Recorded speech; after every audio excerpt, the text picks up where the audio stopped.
주님의 부활이 우리에게 소중한 것은 주님께서만 부활하신 게 아니라 우리도 부활할 것이기 때문입니다. 우리 주님께서는 주님께서 부활하신 이 사건을 잠자는 자들의 첫 열매가 되셨다고 사도 바울이 고백하고 있습니다. 잠자는 자들의 첫 열매라고 하는 것은 첫 열매에 이어서 두 번째, 세 번째 열매를 계속해서 따는 걸 의미하기 때문에 예수 그리스도만 부활한 게 아니라 오늘 저와 여러분들도 부활하게 될 줄로 믿습니다. 할렐루야. 여러분 정말 부활 믿으십니까? 2000년 전에 죽으신 예수님, 그 예수님이 다시 부활하신 것, 그것이 오늘 저와 여러분들과 무슨 관계가 있을까요? 고린도전서 15장 20절에서 이제 그리스도께서 죽은 자 가운데서 다시 살아나사 잠자는 자들의 첫 열매가 되셨다고 했습니다. 그러므로 첫 열매가 있으면 이어서 둘째, 셋째 남은 열매가 있지 않겠습니까? 이 부분에 대해서 고린도전서 15장 23절에서 그러나 각각 자기 차례대로 되리니 먼저는 첫 열매인 그리스도이고 다음에는 그가 강림하실 때 그리스도에게 속한 자라 이렇게 했습니다. 예수 그리스도께서 강림하실 때 그때까지 우리가 살아있다면 먼저 그리스도 안에서 죽은 자들이 먼저 일어나고 먼저 그 영혼이 부름을 받고 거기에 썩지 않을 몸을 입게 될 것이고 그 다음에 살아있는 우리들도 우리 영혼이 벗어나서 하나님 나라로 올라가게 되는 줄로 믿습니다. 할렐루야. 왜 그렇습니까? 왜 우리는 죽음을 통해서 육체를 버려야만 하나님 나라로 갈 수 있습니까?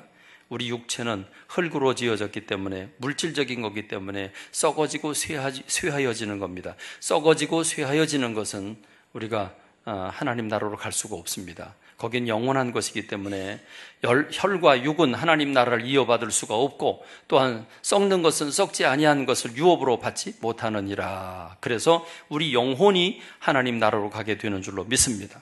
우리 육신을 버리는 이유는 우리 육신을 가지고 천국 갈 수 없기 때문에 우리 영혼이 천국 가기 때문에 오늘 저와 여러분들이 우리 몸을 벗게 되는 줄로 믿습니다.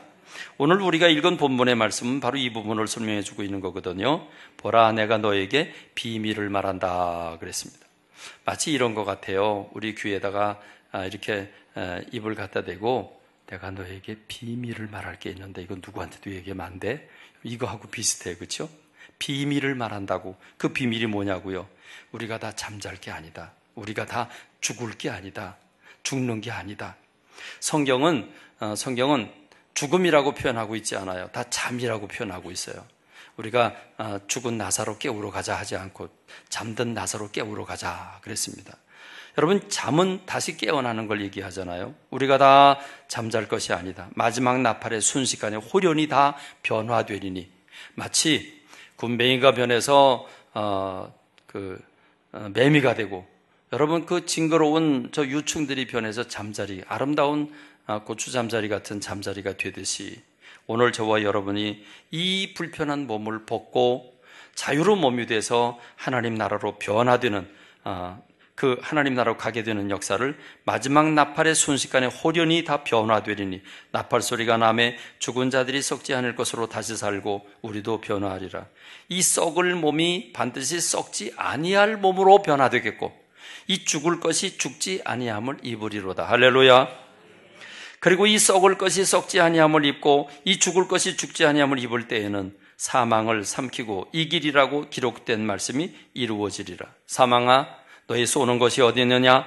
사망아 너희 승리가 어디 있냐? 사망이 쏘는 건 죄요 죄의 권능은 율법이라. 그때 우리가 우리 몸을 벗고 하나님 나라로 홀로 날아갈 때 여러분 그때 사망은 더 이상 우리에게 왕이 될 수 없습니다.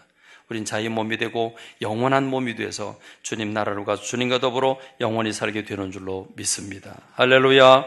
할렐루야. 그래서 고린도전서 15장 57절 58절은 우리 주 예수 그리스도로 말미암아 우리에게 승리를 주시는 하나님께 감사하노니 그러므로 내 사랑하는 형제들아 견실하며 흔들리지 말고 항상 주의 일에 더욱 힘쓰는 자들이 되라. 이는 너희 수고가 주 안에서 헛되지 않은 줄 알미라. 할렐루야. 할렐루야. 서로 위로하고 하나님 나라에 대한 소망을 가지게 되는 저와 여러분이 되기를 주님의 이름으로 축원합니다. 그러므로 오늘 저와 여러분들은 부활을 의심하지 말아야 합니다. 여러분, 우리는 부활을 의심하지 않기를 바랍니다.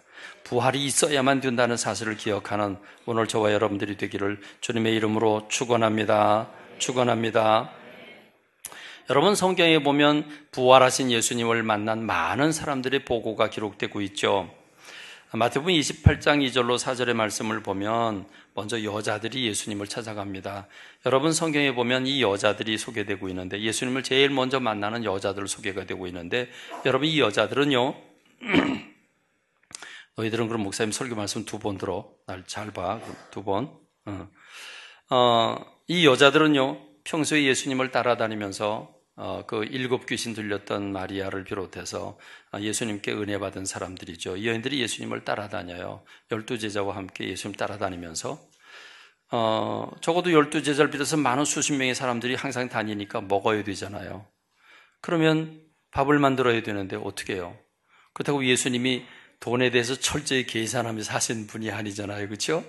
그러니까 이 여자들은 자기의 주머니를 털어서 자기의 돈들을 다 내놓으면서 그걸로 제자들과 예수님의 밥을 해대고 이러죠. 그러던 여인들이에요. 근데 예수님이 운명하셨잖아요. 돌아가셨잖아요. 너무 안타까운 거죠. 그래서 향유를 만들어가지고 3일 만에 무덤으로 찾아갑니다. 그래서 무덤에 찾아가면서 걱정이다. 우리가 가긴 가는데 그것도 새벽 미명에 아직 깜깜할 때예요. 가긴 가는데 유대인들의 무덤은 우리나라 무덤과 달리 동굴을 파놓고 동굴 입구에다가 커다란 돌을 막아놓는 게 유대인의 무덤이거든요. 그러니까 우리가 여자들인데 우리 힘으로 어떻게 저 무덤 문을 열 수 있겠냐. 이게 이제 걱정인 겁니다. 걱정을 하면서 갔는데 무덤에 가보니까 무덤이 이미 열려져 있어요. 누가 도대체 바위를 옮겨놓은 거지? 누가 문을 열어놓은 거지? 놀래겠죠. 그래서 무덤 속에 들어갑니다. 무덤에 들어가 보니까 거기에 환한 천사 2명이서 예수님의 발치와 머리 부분에 서 있는 거죠. 그러면서 너희가 예수님을 여기 찾고 있냐고, 예수님이 부활하셨다고, 부활하셔서 나가셨다고 얘기를 하죠. 여러분, 이게 이렇게 해서 여자들이 제일 먼저 부활의 소식을 제일 먼저 듣습니다. 그리고 부활하신 예수님 정면으로 만나게 되는 건 막달라 마리아죠. 막달라 마리아가 울면서 그 무덤 주변을 서성이고 다닙니다. 그러자 예수님이 부활하신 예수님이 나타나셨는데 그게 동산지기인 줄 알고 무덤 지키는 사람인 줄 알고 말을 걸다가 예수님인 줄 알죠. 그렇게 해서 예수님을 만납니다. 그런가 하면 예수님이 돌아가셨고 소망이 끊어지자 이젠 소망이 없으니까 고향으로 돌아가자. 그리고 엠마오로 가는 2 제자가 고향으로 돌아가고 있죠. 여러분이 고향으로 돌아가고 있는데 나그네 하나가 같이 낍니다. 무슨 얘기를 그렇게 나누냐. 이 얘기를 나누다 보니까 가슴이 뜨거워져서 보니까 그분이 예수님이에요. 이렇게 해서 2 제자가 예수님을 만납니다. 그래서 또 돌아와서 보고를 하죠. 그리고 예수님이 제자들이 다 모인 자리에서 예수님이 나타나셨다. 문을 걸어 잠그고 있는데 예수님이 문을 열고 들어오신 게 아니라 정말 그냥 귀신처럼 들어오십니다. 그러니까 제자들이 놀래 잡아줄 수밖에 없죠. 귀신으로 아는 거죠.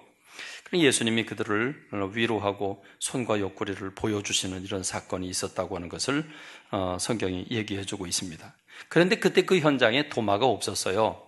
도마가 은행 갔다 왔는지 어디 갔다 왔는지 나갔다 들어와 가지고는 제자들이 우리가 예수님 만났다 그러니까 미친 소리 한다고, 죽은 사람이 어떻게 살아나냐고, 나는 예수님의 손과 못자국을 만지기 전에 내가 못 믿는다고 그런 얘기를 하죠. 근데 8일 만에 예수님께서 도마에게 찾아오십니다. 그리고 손을 보여주시죠. 보여주신 다음에 이렇게 얘기를 하시죠. 보고 믿는 사람보다 보지 않고 믿는 자가 복되도다. 이런 얘기를 도마에게 들려주시죠. 누가복음에 보면 제자들이 예수님을 보고서도 귀신으로 알고 믿지 못하는 그들을 보고서 누가복음 24장 38절에 보면 너희가 어째서 자꾸 의심하고 있냐 그러면서 나를 좀 만져봐라. 예수님의 몸을 내놓고 만져보게 하십니다. 만져보고 봐라, 귀신이 만질 수 있는 살이 있더냐? 나는 이렇게 뼈와 살이 있다. 이렇게 말씀을 하시는 장면을 볼 수 있죠. 그래도 못 믿어요. 그래도 못 믿으니까 예수님이 2번째로 너희 중에 뭐 먹을 거 있냐? 그랬더니 구운 생선을 내옵니다. 생선 내오니까 예수님이 잡숫잖아요. 예수님 잡수면서 그런 얘기를 합니다. 예수님께서 생각해봐라. 귀신이 살과 뼈가 있는 귀신이 있냐? 근데 나는 너희들 앞에서 먹고 있지 않느냐. 그래서 부활하신 예수님이 부활하셨다고 하는 사실을 그들에게 들려주는 말씀들이 성경 가운데는 가득합니다. 우리가 예수 그리스도께서 부활하셨다고 하는 사실을 또 우리가 어떻게 알 수 있느냐 하면 구약의 선지자들을 통해서 알 수 있죠. 선지자들은 예수님이 어떻게 고난받으시고 어디에 태어나고 어떻게 죽으시고 그리고 어떻게 부활하신다고 하는 것을 조각조각 많은 선지자들이 예언을 합니다.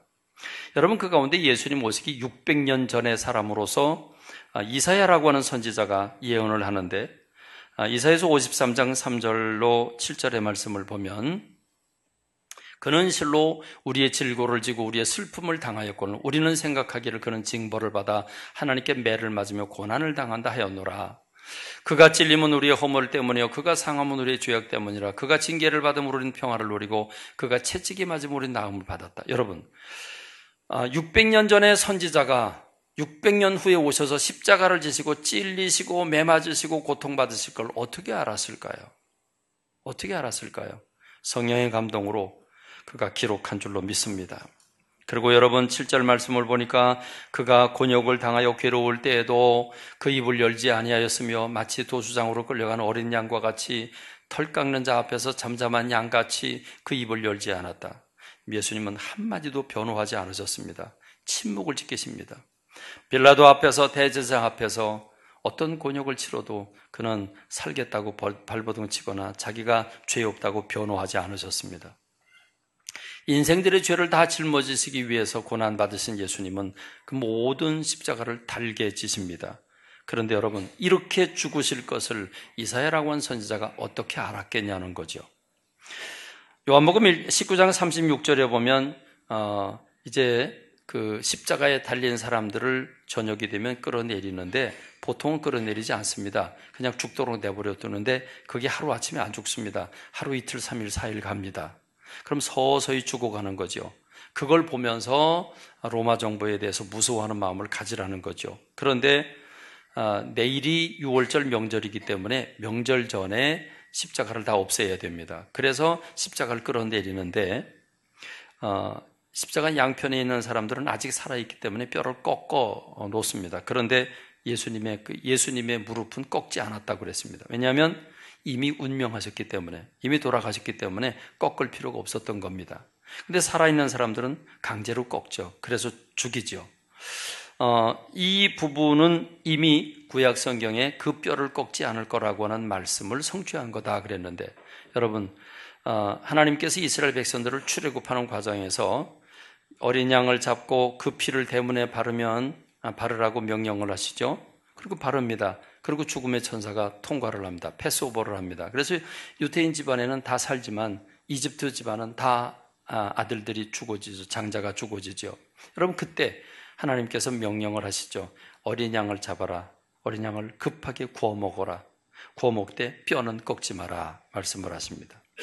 여러분, 이렇게 1년 된 그런 양을 잡을 때 뼈와 뼈를 꺾어야 골고루 잘 먹을 수 있죠.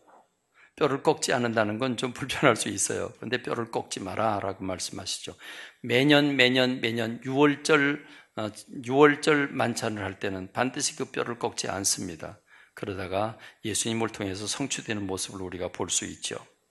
여러분, 예수님은 어떻게 부활이 됩니까? 예수님께 많은 사람들이 찾아와서 사람들이 묻습니다. 네가 그리스도냐? 그리스도라고 하면 표적을 보여라. 그리스도라고 하는 증거를 좀 보여라. 이렇게 요청을 할 때 예수님이 이 말씀 딱 한마디 하십니다. 내가 너희들에게 요나의 표적밖에는 보여줄 게 없다 그랬습니다. 요나가 무슨 표적을 일으켰습니까? 니느웨로 가라고 명령을 하셨는데 다시스로 가는 배를 타지요. 그리고 풍랑이 일어나지요. 그리고 제비 뽑았는데 뽑혔습니다. 그래서 집어 던집니다. 던졌더니 큰 물고기가 그를 삼키죠. 3일 동안 그 큰 물고기 창자 속에서 얼마나 괴로워하고 아파했겠습니까? 그러다가 토해냅니다. 그래서 살지요. 3일 만에 다시 뛰어나온 겁니다. 3일 만에. 여러분, 이 요나의 표적을, 이 표적밖에 보여줄 게 없다는 얘기는 예수님께서 3일 만에 부활하실 것을 미리 보여줬다는 사건이라는 거죠. 그렇습니다. 구약 성경이 완전히 성취된 게 신약 성경이고 예수님은 말씀을 응하기 위해서 응하셨다고 말씀하고 있습니다. 여러분, 그거보다 예수님의 부활이 확실하게 있었다고 하는 증거는 제자들의 목숨 건 전도입니다. 제자들의 목숨 건 전도. 여러분, 예수님의 제자들의 전도 방법은 딱 한 가지입니다. 예수님 부활하셨습니다. 예수님 부활하셨습니다. 예수님의 부활을 증거하는 겁니다. 그런데 여러분, 부활을 증거한다고 잡아들여서 순교를, 그러니까 죽이죠. 핍박을 합니다. 그리고 죽입니다. 근데 어떻게 순교를 당합니까? 살껍데기가 벗겨져서 죽고, 그리고 톱으로 잘려 죽고, 매 맞아 죽고, 성전 꼭대기에서 떨겨서 죽이고, 여러분, 이렇게 12제자가요 다 순교를 당합니다. 그런데 죽는 그 순간까지, 톱으로 잘리는 그 순간까지도 예수님께서 정말로 살아나셨다고, 예수님 부활하셨다고. 여러분, 왜 그렇게 자기 목숨 던지면서까지 예수님의 부활을 증언했어야 됩니까? 그 이유가 무엇입니까? 여러분, 우리가 생각해 보십시다. 일부의 사람들이 자기가 진실을 말하고 진실을 행동했는데도 불구하고 그걸 믿어주지 않으면 그런 몸을 던지는 경우가 있습니다. 두 종류죠. 자기가 죄가 있으니까 죄가 밝혀질까봐 목숨 던져서 그냥 몰고 가는 사람이 있고, 죄는 없는데 죄인이라고 하니까 억울하다고 유서 써놓고 난 그런 죄 짓지 않았다, 그리고 세상을 떠나는 사람들도 있습니다. 여러분, 자기가 거짓말을 해놓고 거짓말이 진짜라고 입증하기 위해서 죽는 사람이 세상에 어디 있습니까? 자기가 진실을 말해놓고도 진실이 입증되지 않을 때는, 믿어주지 않을 때는 혹한 몸을 던질 수 있을지 몰라도 거짓말을 해놓고 그걸 믿어달라고 몸 던지는 사람은 없을 것입니다. 예수님이 제자들이 무엇 때문에 그렇게 목숨 걸고 그들은 목숨을 버리면서 복음을 전했습니까? 예수님처럼 부활할 것을 믿었기 때문인 줄로 믿습니다. 그렇습니다. 여러분, 무엇보다 가장 확실한 예수님이 부활하셨다고 증거는 저와 여러분들입니다. 저와 여러분들은 2000년 전에 얼굴도 보지 못한 예수님이 이 땅에 처녀의 몸으로 태어나셨고 부활하셨다는 예수님을, 부활하신 예수님 믿고 있습니다. 여러분 믿으십니까? 여러분 믿으십니까? 그러니까 여긴 다 미친 집단이에요. 미친 사람들이 모여 있어요. 우리가 어떻게 미치게 됐습니까? 우리 안에 성령님께서 오셔서 우리 마음 어루만져 주셔서 천상세계를 보여주시고 믿음의 눈을 열어서 하나님이 살아계신 것을 느끼게 하시고 알게 하셔서 우리가 믿게 된 줄로 믿습니다. 할렐루야. 안 믿어진 거지 안 믿는 게 아닙니다. 믿으려고 해도 믿어지지 않으면 믿을 수가 없습니다. 믿어진 겁니다. 수동태입니다. 다시 말하면 고린도전서 12장 3절에 하나님의 영으로 말하는 자는 누구든지 예수를 저주할 자를 하지 아니하고 성령으로 아니하고는 누구든지 예수를 주시라 할 수 없다고 했습니다. 그렇습니다. 성령님께서 내 안에 오신 것, 그래서 내가 부활을 믿게 된 것은 주님이 살아계시다고 하는 증거인 줄로 믿습니다. 그렇습니다. 그러므로 고린도전서 15장 12절로 19절의 말씀을 보면 부활이 없다면 어떻게 될까 그랬습니다. 부활이 없다면 우리는 믿음도 헛것이고, 예수님 부활이 없었다, 예수님의 부활이 없었는데 우리가 있다고 믿고 있다, 그럼 믿음이 헛것이 되는 거죠. 전도도 헛것이 되는 거죠. 그것으로 끝나는 게 아니라 우리가 하나님의 거짓 증인으로 발견되리니, 그렇죠. 예수님이 살아나지도 않았는데 살아났다고 말하면 거짓말쟁이가 되는 거죠. 우린 사기꾼이 되는 겁니다. 그렇습니다. 여러분, 더 큰 문제가 있습니다. 예수님이 십자가에 죽으시고 살아나지 못하셨다면 우리의 죄가 여전히 죄 가운데 있을 것이다. 16절, 17절에서 말씀하고 있죠. 여전히 죄 가운데 있을 것이다. 그리고 한 걸음 더 나가서 18절에서 그리스도 안에서 잠자는 자도 망하였으리니, 그리스도 안에서 이미 죽은 사람들도 망했고, 지금 우리가 바라는 것이 다만 이 세상의 삶뿐이면 모든 사람 가운데 우리가 더욱 불쌍한 자이리라. 오늘 저와 여러분들은 하나님의 나라가 있고, 우리가 영원한 하나님 나라를 바라다보고 그 나라에 가서 면류관 받고 그 나라에 가서 우리가 천국 백성이 되려고 이 땅에서 범죄하지 않으려고 영적 전투를 벌이고 있고 예배드리고 있고 주님 말씀대로 살려고 몸부림치고 있지 않습니까? 그런데 천국이 없어요.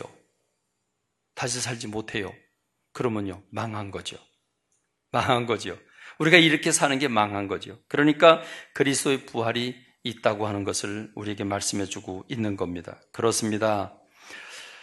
그리스도께서 죽은 자 가운데서 다시 살아나셨다 전파되었거늘 너희 중에서 어떤 사람들은 어찌하여 죽은 자 가운데서 부활이 없다 하느냐라고 말씀하고 있습니다. 여러 가지 증거를 통해서 주님은 지금도 살아계시고 하나님 우편에 앉아 계시는 줄로 믿습니다. 그 나라를 바라보고 소망하는 저와 여러분 되시길 바랍니다. 저는 산소에 가면 땅빛을 보지 않습니다. 어머니의 산소를 가든 아버님의 산소를 가든 땅 밑을 보지 않습니다. 이젠 하늘을 쳐다봅니다. 왜냐하면 어머니가 땅 밑에 계신 게 아니라 그것은 껍데기를 땅 밑에 묻었을 뿐이고 실제 어머니는 하나님 나라에서 지금 우리를 내려다보실 것이기 때문에 저는 하늘을 쳐다봅니다.